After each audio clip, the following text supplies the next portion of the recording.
예수님의 이름으로 기도합니다. 아멘. 할렐루야. 옆 사람을 한번 인사하겠습니다. 잘 오셨습니다. 잘 오셨습니다. 네. 오늘 감사로 구한 자족하는 마음, 하나님 말씀 함께 나누려고 합니다. 네, 여러분 감사하시죠? 뭐가 그렇게 제일 감사하시나요? 네, 많은 감사들의 조건이 있죠. 상황 속에, 내 영혼 속에 하나님을 향한 또 서로에 대한 감사가 있습니다. 우리 옆분에게 한번 인사합시다. 감사합시다. 아니, 감사합니다. 이라고 하세요. 감사합니다. 네, 감사합니다. 내 옆에 앉아주셔서 감사하고, 해성교회의 한 믿음의 공동체로 살아가셔서 감사하고, 우리는 서로 감사할 때 놀라운 새로운 세상을 경험하게 됩니다. 감사는 우리가 생각하지 못했던 새로운 길을 여는 키라고 이야기합니다. 네, 오늘 좀 그 이야기를 함께 나눠보려고 합니다. 인간의 본성은요, 필요를 채우며 살아가게 돼 있어요. 여러분들 중에 나는 아무 필요가 없는 사람입니다. 그런 분 계시나요? 나는 아무런 필요가 없는, 필요를 모르고 사는 사람입니다. 없죠. 사람은 존재적으로 원래 우리 안에 하나님이라는 형상을 갖고 있는 존재이기 때문에 하나님을 원하고 하나님을 바라고 하나님을 생각하는 그런 삶으로 부여받았어요. 타락한 이후에 그 하나님을 마음에 두지 않으니까 다른 것들로 그걸 대신해서 채우려고 하다 보니까 하나님만한, 하나님과 같은 그 부류의 것이 이 세상에 과연 얼마나 되고 무엇이 있을까요? 바다? 하늘? 그것이 과연 하나님과 비교할 만큼 우리를 만족시키고 우리를 채울 수 있을까요? 불가능합니다. 불가능해요. 하나님이 있던 자리에 하나님을 빼버리면 그 구멍은 이 세상 모든 우주를 갖다가 쳐놓는다 하도록 비꿔지지가 않아요. 그래서 우리는 끊임없이 필요를 따라 살아가게 되어 있습니다. 여러분, 필요를 따라 살아가 봐서 여러분들 아시잖아요. 내가 필요로 한 것들을 끊임없이 쫓아가는 인생이 그럼 피곤할까요? 편안할까요? 말씀 안 하신 분들은 편안하신가요? 필요를 따라 열심히 살아가셔. 네. 제가 얘기하는 이 필요를 따라 살아가는 사람들은 내 삶에 열심히 주어진 환경에서 충성되게 성실하게 살아가는 그런 부류의 이야기가 아니라 내 욕심을 따라서 내 마음의 본심, 우리의 존재적인 본성을 따라서 필요를 쫓아가는 이야기를 하고 있는 거예요. 피곤합니다. 어떤 거부에게 한 기자가 와서 인터뷰를 하면서 물었대요. 이제 본인 자서전 어떤 출판회가 있었나 봐요. 엄청난, 정말 본인도 가늠할 수 없을 정도의 엄청난 부자였대요. 우리 혜성교회 그런 부자가 있기를 축복합니다. 아멘 하지 마세요. 그런 부자 없어도 돼요. 그 부자보다 더 행복한 사람이 있기를 축복합니다. 네, 저는 그걸 원하는 거예요. 하나님도 그걸 주실 거고요. 그런데 기자가 물었대요. 선생님, 당신은 엄청난 거부고 정말 대단한 이 세계에 몇 안 되는 엄청난 부자인데 당신은 어느 정도 더 있으면 만족하시겠습니까? 라고 물어봤대요. 어느 정도 있으면 만족할 수 있을까요? 100만 원? 네. 굉장히 순수하네요. 100만 원. 수십억, 도대체가 이 회원의 돈다발을 다 쌓아도 쌓아지지 않을 정도로 돈을 갖고 있는 사람이 100만 원만 있으면 나 이제 만족한다. 네, 정말 순수한 어린아이 같은. 그 사람이 이렇게 얘기했대요. 조금만 더. 여러분, 이 조금만 더라는 이게 여러분 얼마나 우리의 욕망을 잘 표현하고 있는 단어인지. 그리고 죄를 지을 때 내가 요만큼만 져야지 하는 사람 없어요. 조금만 더. 술을 먹을 때 사람이 술에 잡혀 먹기 전까지 뭐라고 얘기하냐면 조금만 더. 이렇게 해서 술을 잡혀 먹어요. 그죠? 도박하는 사람이 한 판만 하고 나 이제 끝이야! 한 사람이 한 판만 더. 이렇게 해서 거기에 그냥 콜라당 인생에 넘어가는. 그러면 조금만 더라는 건 이게 누가 만들어냈냐면 사단이 만들어낸 전술입니다. 야, 네 하고 싶은 거 다 해. 괜찮아, 교회 다녀. 예수님 믿어. 다 해도 돼. 근데 요거 조금만 더 해. 요거 조금만 더 해. 그 조금만 더가 우리의 욕심과 맞딱 붙어 있어. 그걸 우리가 해결하지 않으면 우리는 계속 조금만 더의 늪에 헤어나올 수가 없어. 이렇게 우리는 자신의 본성대로 필요를 채워가며 살아가는 존재라는 것이죠. 한마디로 자족할 수 없는 존재. 자족. 스스로 만족하는, 스스로 나의 필요를 채울 수 있는 그런 존재가 아니라는 거예요. 우리는 이렇게 누군가의 필요를 또 우리의 필요를 채우기 위해서 누군가의 도움을 받죠. 예. 나는 누구의 도움도 받지 않고 나는 내 필요를 내가 알아서 채웁니다 하고 사시는 분 계시나요? 그런 사람은 없어요. 그죠? 네. 그러니까 우리가 이렇게 소비 구조를 보면 알아요. 생산자가 있고 판매자가 있고 소비자가 있어요. 서로는 서로의 필요를 공급받고 균형 안에서 그 필요를 채워가며 살아갑니다. 그런데 독특하게도 이 가정 없이 생산부터 소비까지 혼자 하는 사람들이 있긴 있더라고요. 우리나라에 그런 사람들이 있어요. 이런 사람들을 대명사로 뭐라고 부르는지 아세요?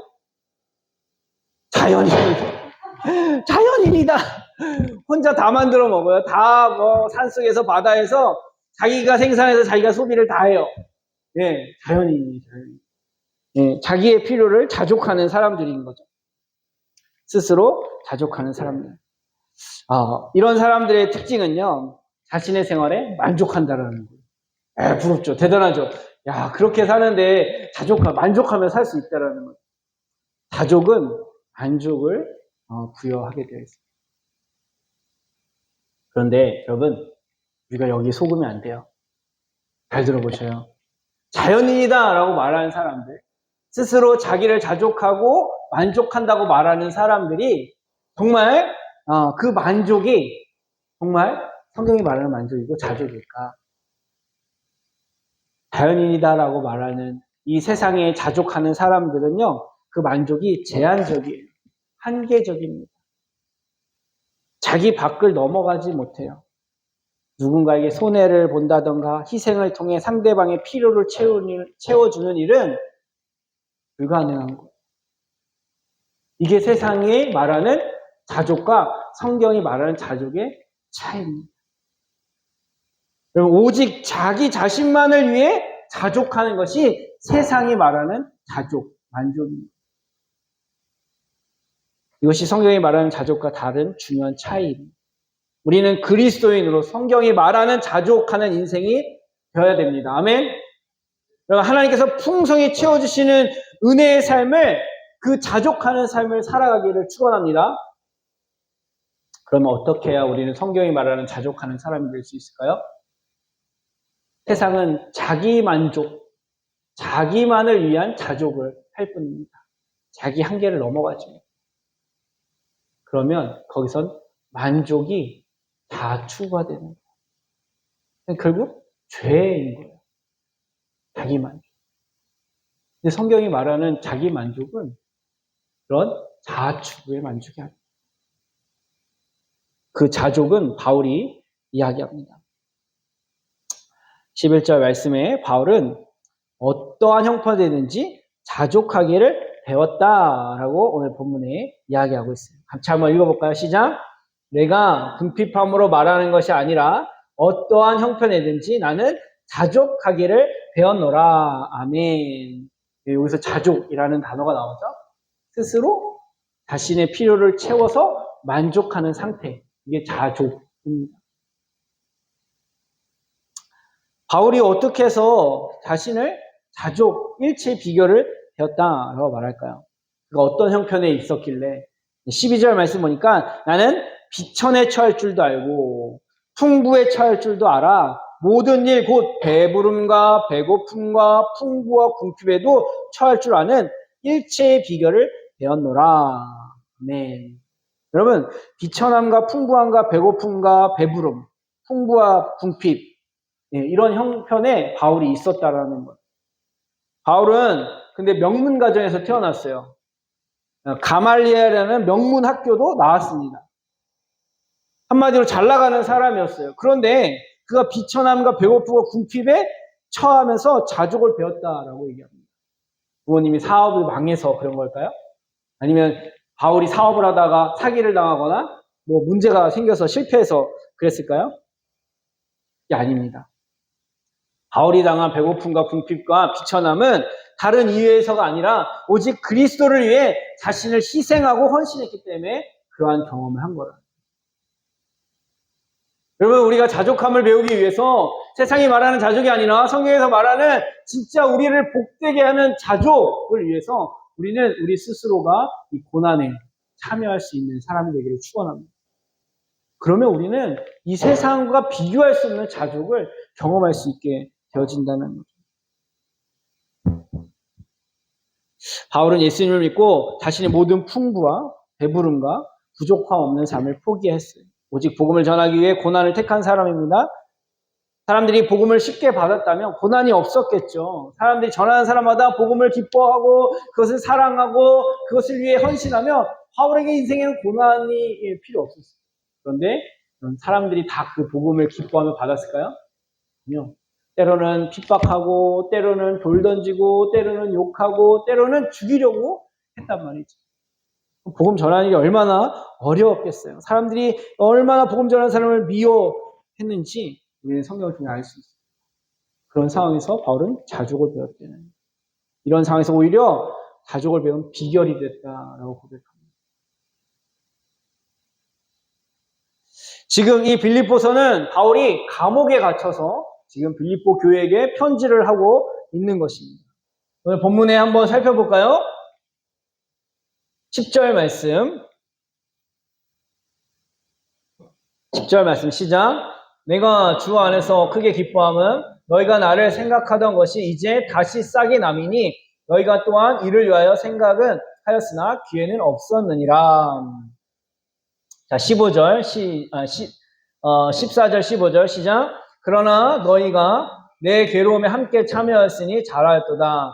빌립보 사람들아, 너희도 알거니와 복음의 10초에 내가 마게도냐를 떠날 때에 주고받은 일이 참여한 교회가 너희 외에 아무도 없었느니라. 바울이 지금 빌립보 교회에 편지를 하면서 무슨 얘기를 하고 있냐면 나는 일체 비결을 배웠어. 나는 부에도 궁핍할도 다 처할 줄 알아. 라고 얘기하면서 이 빌립보 교회가 뭔가 다시 은혜의 시작을 축하하고 감사하고 있는 말씀을 보게 됩니다. 예, 10절 내가 주 안에 크게 기뻐하면 너희가 나를 생각하던 것이 다시 싹이 남이니 너희가 또한 이를 위하여 생각하였으나 기회가 없었느니라. 빌립보의 교회들이 바울이 선교 여행을 갈 때 처음에 선교 헌금을 보냈단 말이죠. 아무도 바울을 돕지 않을 때 유일하게 이 빌립보 교회들이 바울의 복음 사역을 위해서 선교 헌금을 했단 말이죠. 근데 무슨 이유인지 모르겠지만 중간에 그 선교 헌금이 딱 끊겼어요. 바울의 삶이 어땠을까요? 여러분, 바울은 물론 텐트 메이커로 자기가 스스로 돈을 벌며 사역을 하게 됐지만 누군가의 후원이 없으면 믿음의 어떤 역사, 사역을 이루어가는데 제한적이고 어려움이 많은 그런 삶을 살았습니다. 그런데 무슨 이유였는지 다시 빌립보 교회가 선교 후원을 결정했다라는 거예요. 이거 너무 기뻐하는 것이죠. 근데 바울이 그러면서 내가 궁핍하여 이렇게 말하는 게 아니야. 나는 일체 비결을 배웠어. 라고 이야기합니다. 17절 내가 선물을 구함이 아니오 오직 너에게 유익하도록 풍성한 열매를 구함이니 라고 얘기합니다. 너희가 나에게 다시 성경을 보내는 걸 내가 기뻐하고 그것 때문에 좋아하는 게 아니라 너희가 하나님 나라를 위해서 다시 한번 결단한 것이 나에게 기쁨이다 라고 정확하게 얘기하고 있습니다. 저도 해성교회를 다녀오면서 철저하게 이 재정, 재무 모든 목회 가운데 세 가지를 조심해야 돼요. 돈, 그다음 여성, 성, 그다음 마지막에 뭐죠? 네, 명예. 이 세 가지를 조심해야죠. 해성교회 재정을 제가 믿음 안에서 결정하기를 하나님께서 우리 선교 헌금하는 부분에 있어서 따로 이렇게 모아서 그거는 우리 교회 우리 관리비나 사례비나 여기에 쓰지 않고 오로지 그래서 그거를 사용하고 있어요. 그런데 그래서 교회 재정이 오히려 더 없고 부족하고 막 그래도 전혀 교회를 운영하는데 제가 여기서 목회하는데 부족하거나 불편함이 한 번도 없었다라는. 하나님께서는 우리가 믿음 안에서 살아가는 모든 길을 준비하시고 필요를 따라 공급하시는 은혜가 있다는. 그런데 중요한 건 그 은혜에 참여하는 사람들에게 하나님이 놀라운 복을 허락하여 주신다라는 거예요.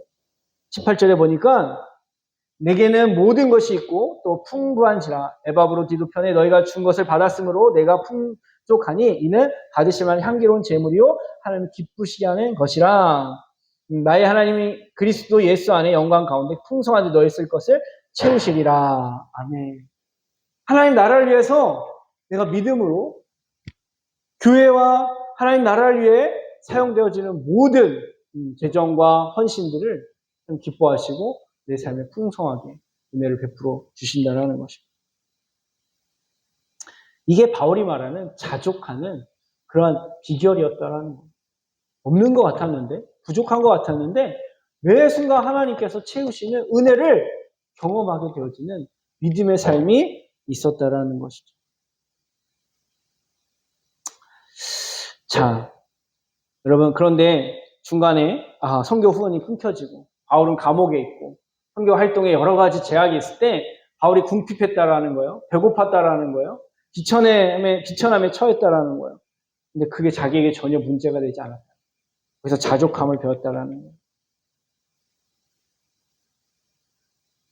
이처럼 복음의 모든 것을 버려도 본전 생각하거나 아깝지 않은 영원한 가치가 복음 안에 있는 것입니다.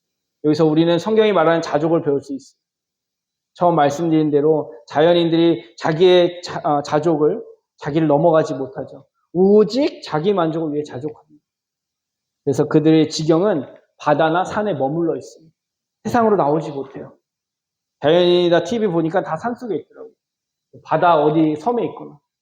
네. 여러분 우리 세상 항복판에서 자족할 수 있는 그런 믿음의 사람들 되게 축복합니다.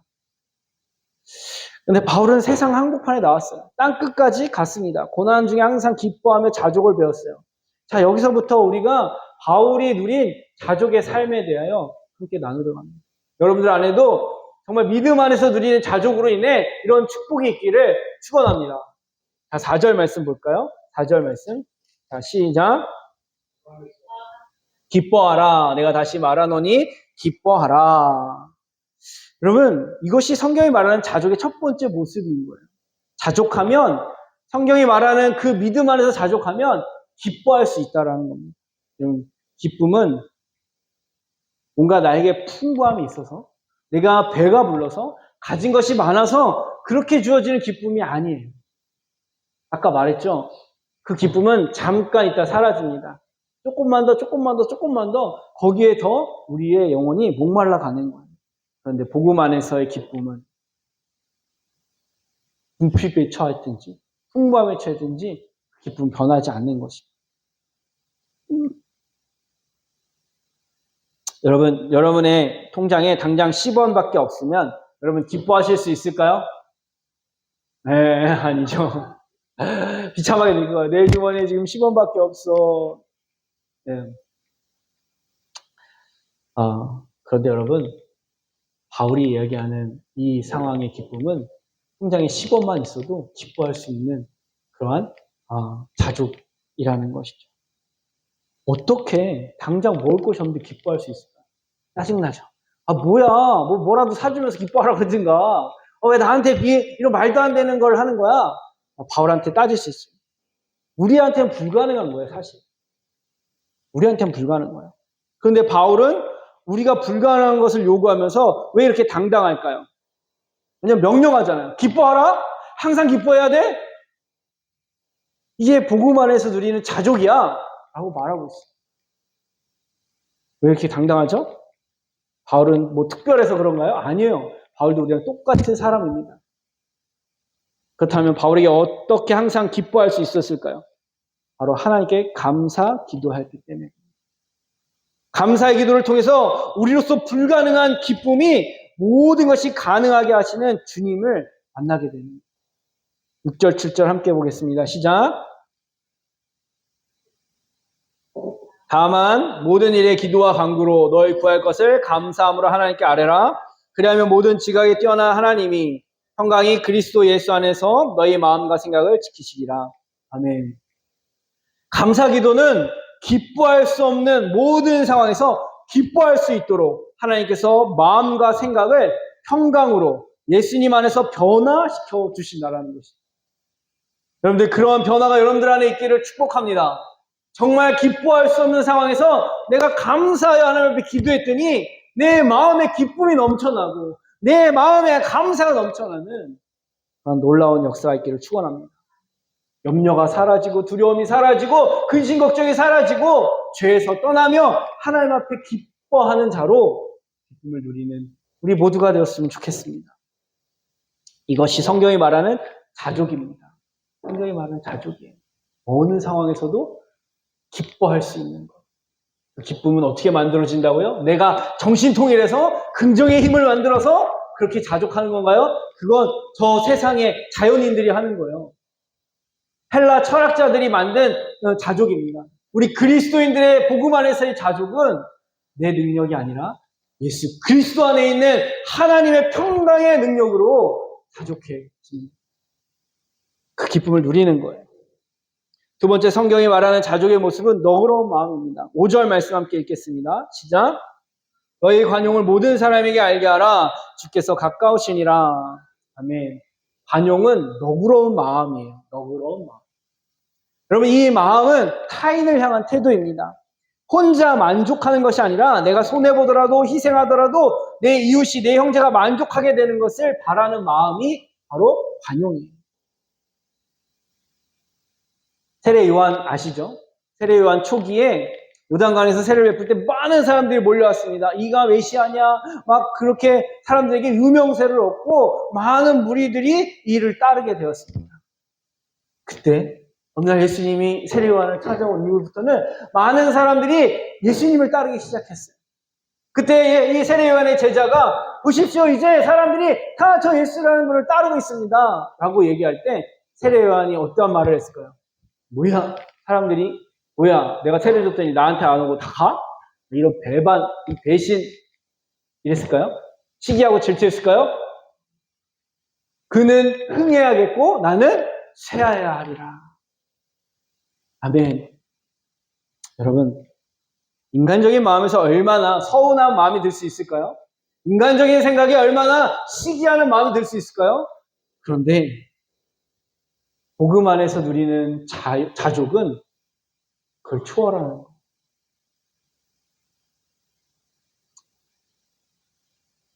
세례 요한은 하나님이 주신 자족하는 마음, 복음의 자족을 경험한 후로 예수님이 더 높여지는 걸, 예수님이 더 흥해지는 걸 더 기뻐했다라는 거예요.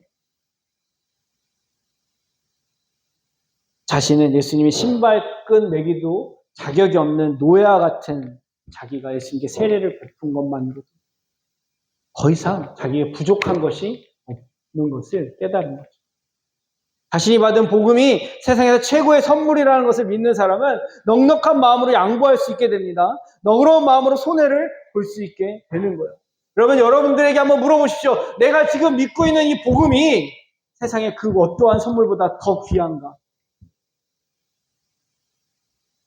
내가 지금 믿고 있는 그 예수님이, 내 안에 계신 그 예수님이 나에게 어떠한 대단한 어떠한 능력을 보여주시는 그것보다 더 귀한 분입니다.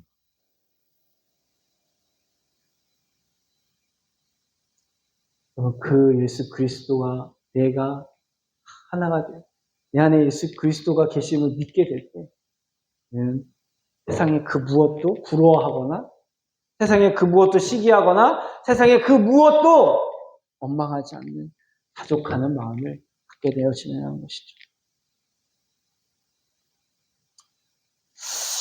자, 그렇다면 바울은 어떻게 너그러운 마음으로 양보도 하고 궁핍한 중에 비천한 중에 너그러운 마음으로 손해를 보고 용서할 수 있었을까요? 바로 예수님께 감사기도 했기 때문입니다. 아까 봤던 6절 7절 말씀 다시 봅니다. 아무것도 염려하지 말고 다만 모든 일에 기도와 간구로 너희 구할 것을 감사함으로 하나님께 아뢰라. 그리하면 모든 지각에 뛰어난 하나님의 평강이 그리스도 예수 안에서 너희 마음과 생각을 지키시리라. 아멘. 선교 후원이 끊겼어요. 이제 감옥에 있어요. 자신은 이제 어떻게 살아야 될지를 막막해요. 그때 바울은 아무것도 염려하지 말고 기도로 하나님 앞에 감사하며 기도했다라는 거예요. 그랬더니 하나님이 그리스도 예수 안에 있는 평강을 주셔서 기뻐할 수 없는 중에 기뻐하게 하셨다라는 거예요. 나에게 후원을 주다가 끊어온 그 사람들 괘씸하고 아니 나를 이렇게 보내놓고 그냥 나를 버리는 거야? 나를 외면하는 거야? 나를 잊어버리는 거야? 원망할 수도 있고 미워할 수도 있고 그들에 향하여 불평할 수도 있겠지만 그때 바울은 감사로 하나님 앞에 기도했다라는 거예요. 그랬더니 그들이 원망하는 것이 아니라 그 빌립보 교회가 미운 것이 아니라 오히려 너그러운 마음으로 그들을 사랑하게 됐다라는 거예요. 용서하게 됐다라는 거예요. 이게 복음이 말하는 자족하는 사람의 모습인 것입니다. 여러분, 자족은 결국 우리의 힘과 우리의 노력으로 되어지는 게 아닙니다.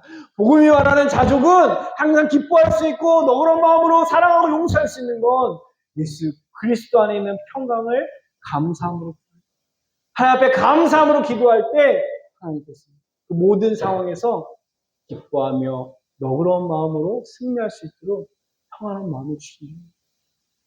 여러분, 무엇을 얻기 원하세요? 무엇을 얻기 원하세요? 여러분들 마음에 평강이 있기를 원하십니까? 그걸 구하길 축복합니다.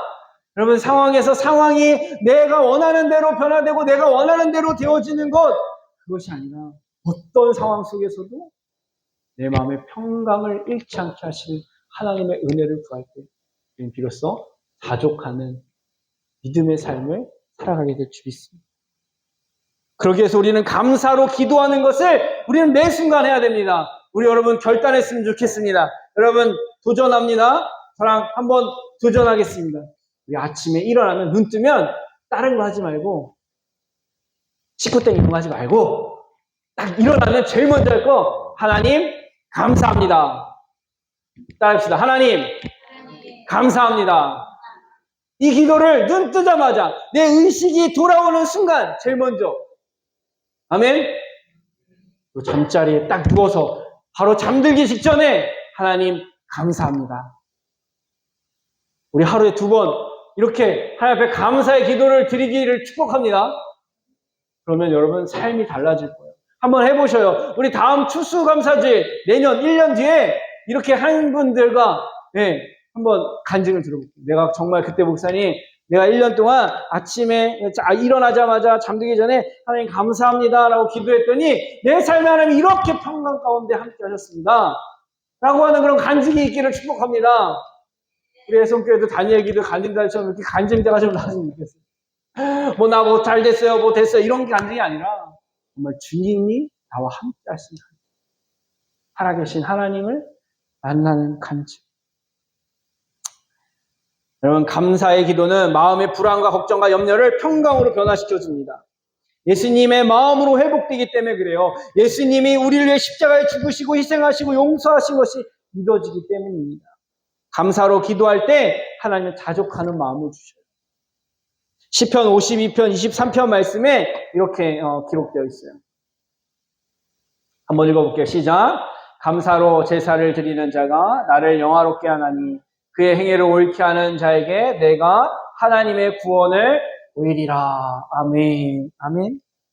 여러분 감사 기도는 하나님을 영화롭게 하는 삶의 예배라는 거예요. 여러분 아침에 눈 떠서 감사합니다 라고 기도하고 자기 전에 하나님 감사합니다 라고 기도할 때 여러분의 삶은 하나님 앞에 영광된 예배자의 삶이 됩니다.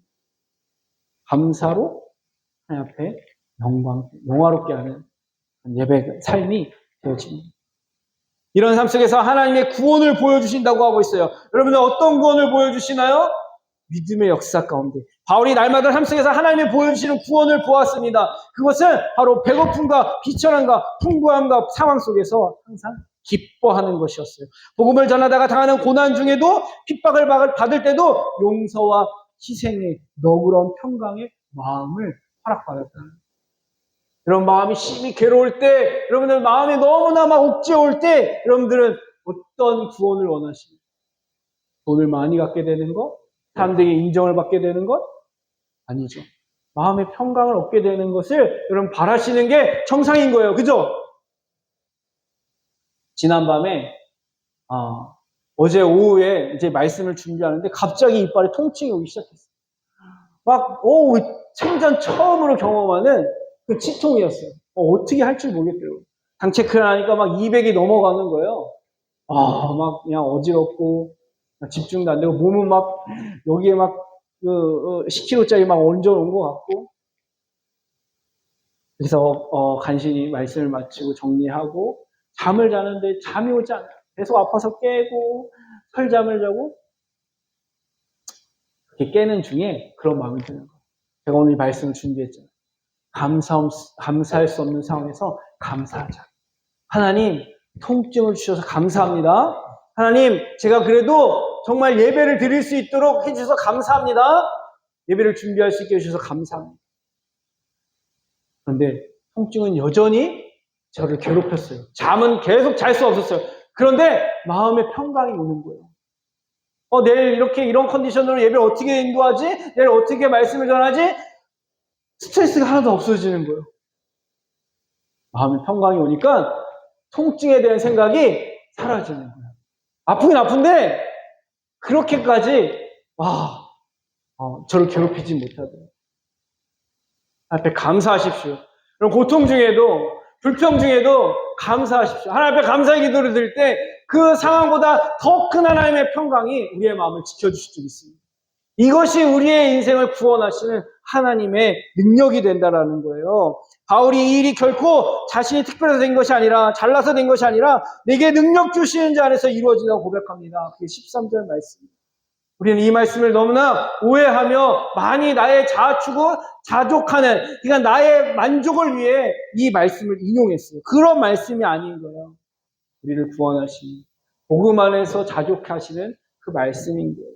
13절, 내게 같이 읽겠습니다. 시작. 내게 능력 주시는 자 안에서 내가 모든 것을 할 수 있느니라. 아멘. 여러분, 우리가 예수 그리스도 안에서 하나님께 감사할 때 우리에게 모든 것을 다 할 수 있는 은혜가 있습니다. 능력이 있습니다. 그 모든 것이 뭐예요?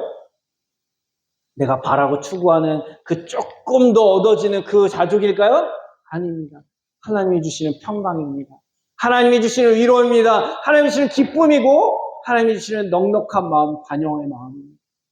이 모든 것을 우리에게 허락하신다는 약속입니다. 그러니 여러분, 인생을 살아가면서 우리가 해야 될 건 감사의 기도입니다. 우리 신앙생활의 키워드가 뭐냐? 감사의 기도입니다. 여러분, 누가 믿음이 좋냐? 가만 보면 여러분, 우리가 많은 믿음의 사람들 만나잖아요. 교회 다닌다고 말하는 사람들 많이 만나잖아요. 그런데 이 사람의 믿음이 어디서 결정되냐면 감사함이 있나. 그냥 잘 먹고 잘 살고 이런 거 감사 말고 바울이 말하는 궁핍함에도 비천함에도 하나님을 위해서 고난을 택하여 살아가는 그 인생 때문에 당하는 어려움에도 감사할 수 있는 사람이 진짜 믿음의 사람입니다. 요즘에 너무 이게 종종 이렇게 얘기 듣다 보면 속상한 얘기가 들어요. 교회에서 내가 오랜 시간 신앙생활 했는데 집사 직분을 안 줘서 나 교회 안 간다 막 이런 얘기를 하는 분들도 있어요. 감사가 없는 거. 불평과 불만은 신앙이 아닙니다. 종교생활입니다. 내가 직분이 있든 없든 하나님 앞에 감사하면 그 사람은 진짜 직분자인 거예요. 예성교회는 특별히 여러분 그 직분이라는 게 여러분 타이틀이 아니에요. 이게 명예가 아닙니다. 그죠? 섬기는 거고 진짜 주님을 사랑하는 삶의 방식입니다. 그러니까 그거 없어도 얼마든지 주님을 사랑하고 주님을 위해 살아갈 수 있는 거예요. 다만 교회의 필요를 따라 세워놓은 제도입니다. 그러니까 집사 안 받아도 되고 건사 안 해도 되고 장로 안 돼도 돼요. 진짜 주님만 사랑할 수 있습니다. 그거 여러분들 교회를 초청하다가 전도하다가 직분 안 주면 교회 안 가 그러면 데려오지 마셔요. 데려오지 마셔요. 교회만 더 어지럽게 만들어요. 그냥 국률이 여기고 기도만 해주세요. 진짜 예수님 사랑하는 사람들에게 구원받은 사람들에게. 여러분, 그 직분을 그래서 함부로 부르면 안 됩니다. 그래서 우리는 진짜 주님 안에서 자족할 수 있는 사람, 복음 때문에 당하는 고난으로 자족할 수 있는 사람, 그런 사람 직분으로 불러줘야 돼요. 여러분, 성경이 말하는 자족을 원한다면 감사기도 하시기 바랍니다. 항상 기뻐하도록 성령께서 도우실 것입니다. 성경이 말하는 자족하는 사람 되고 싶다면 감사기도 하시기 바랍니다. 너그러운 마음으로 하나님이 주시는 참된 평안을 얻게 될 줄 믿습니다. 네, 끝으로 바울은요, 감사로 기도하는 자들이 자족하게 되고 하나님을 어떻게 영화롭게 하는지 8절에서 얘기해줘요. 8절 볼까요? 끝으로 형제들아, 무엇에든지 참되며 무엇에든지 경건하며 무엇에든지 오르며 무엇에든지 정결하며 무엇에든지 사랑받을 만하며 무엇에든지 칭찬받을 만하며 무슨 덕이 있든지 무슨 기림이 있든지 이것들을 생각하라. 아멘. 우리에게 능력 주시는 자 안에서 구해야 할 감사의 기도는 진실함입니다. 세속에 물들지 않는 것, 정의를 사랑하는 것, 순결을 지키는 것, 사람들에게 신앙의 존경을 받는 것, 이게 우리가 자족을 구하는 참된 감사의 기도 제목입니다. 9절에 너희는 내게 배우고 받고 듣고 본 바를 행하라. 그리하면 평강의 하나님이 너희와 함께 계시리라. 바울은 자신의 자족은 하나님의 평강을 얻는 것이다 라고 말하고 있습니다. 그냥 내가 내 스스로 만족하는 게 아니라 하나님의 평강 때문에 자족하는 거예요. 이거면 충분해. 하나님의 사랑을 경험한 사람은요, 100이면 100 이렇게 얘기하는 거예요. 주님, 저 이제 됐어요. 주님이면 충분해요. 영원하신 하나님 한 분이면 충분합니다. 이것이 주님을 만나 주님 안에서 참된 평강을 맛보고 진짜 복음의 자족을 경험한 사람들의 고백인 거죠.